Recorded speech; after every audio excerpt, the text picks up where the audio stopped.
Hi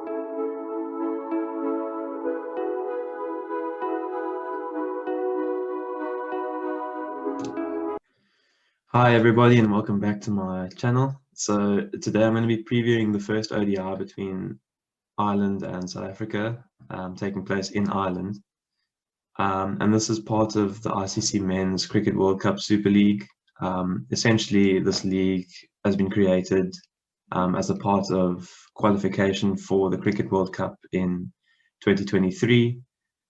So as much as these ODIs in themselves aren't necessarily that important, they are quite important in the greater scheme of things for South Africa to qualify for that World Cup.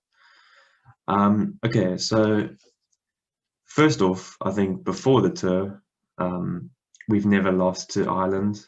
We've won the two ODIs that we've played against them. So as much as that is quite a small sample size, I guess it's still something positive to keep in mind.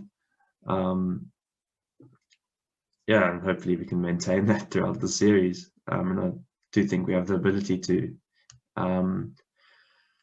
So I've looked at the weather forecast for tomorrow in Malahide, and things aren't really looking that great. Well, it fluctuates throughout the day, but there's mostly like a 50% chance of rain throughout the day. That's not really that great. Obviously, we do want to see some cricket played. Even if it is shortened, I mean, I guess the positive from that, if it is shortened, is that it's closer to a T20. I mean, there's a T20 World Cup coming up at the end of the year, so I guess it's kind of could turn into preparation for that. But ideally, we want an ODI. Yeah, look, I don't think there's going to be any issues when deciding what to do at the toss. I think if there's going to be a bit of cloud cover, there's going to be rain around. Yeah, you're probably going to choose to bowl first. I don't imagine either of the captains doing anything different. Okay, so I'm going to head straight into the teams that I've chosen, or that I think will be chosen tomorrow. And this is my side. You've got de Kock opening with Markram, Bavuma at 3, Van der Dussen 4, Verreynne 5, Miller 6, Pekwayo 7, Maharaj 8, Rabada 9, Nortje 10, Ngidi 11. And what I think about the side, I think it's interesting. You've got, well, firstly, I'll go with the changes from the previous ODI. And I think this is more the side that we'll see on a regular basis. So yeah, so de Kock comes in for Janneman Malan, who I'll get on to now.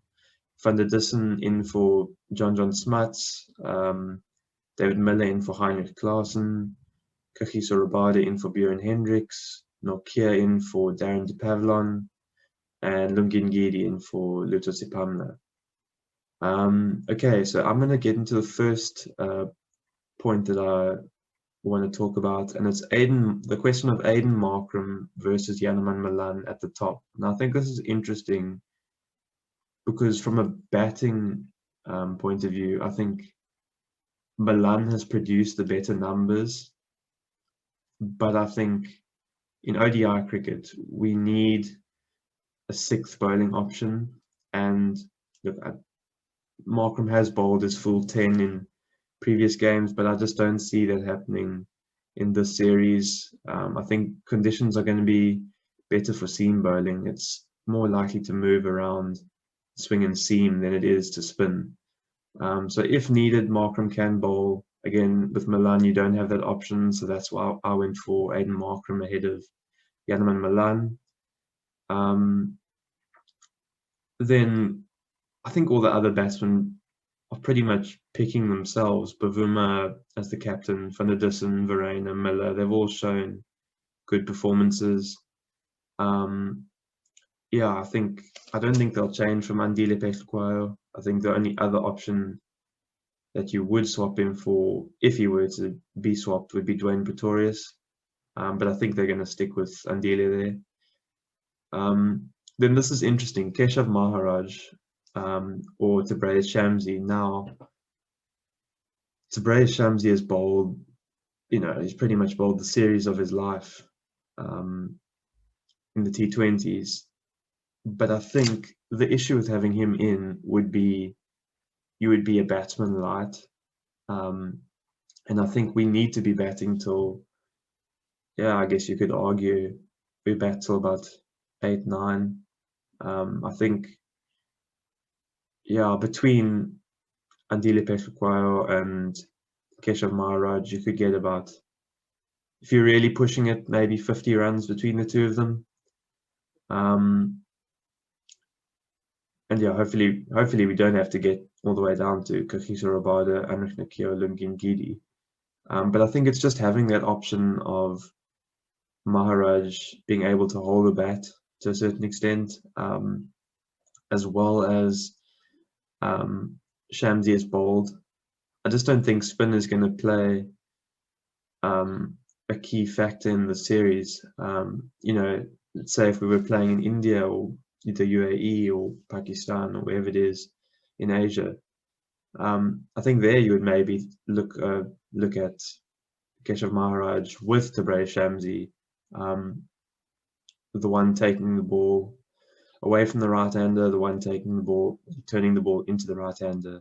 And then, I think the 4 fast bowlers, Kagiso Rabada, Anrich Nokia, I think they should open the bowling. Ngidi first change, Pesquayo, and then Maharaj will bowl. And then heading all the way down to number 11, Lungin Gidi. Like, I know his form in the T20s hasn't been great, but I kind of just think it's one-off. I think we need to show that we back our players. And to be honest, I don't know who would come in for him, if anyone. I mean, maybe you could put Pretorius in for Ngidi and then lengthen the batting. But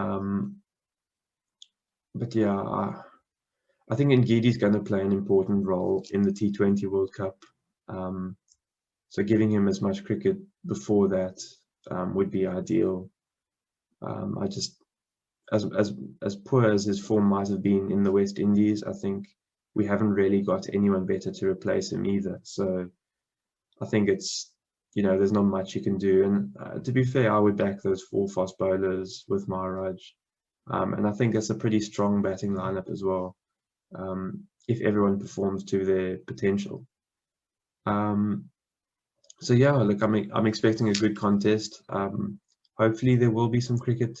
Hopefully it's not match abandoned, but I think we are in for a good game. I think Ireland have been pretty decent. They gave England a good run for their money. I think it was last year. Again, possibly similar conditions in England and Ireland. So, I think they'll be competitive there at home. And it should be a cracking contest. So, look, once again, thank you for watching.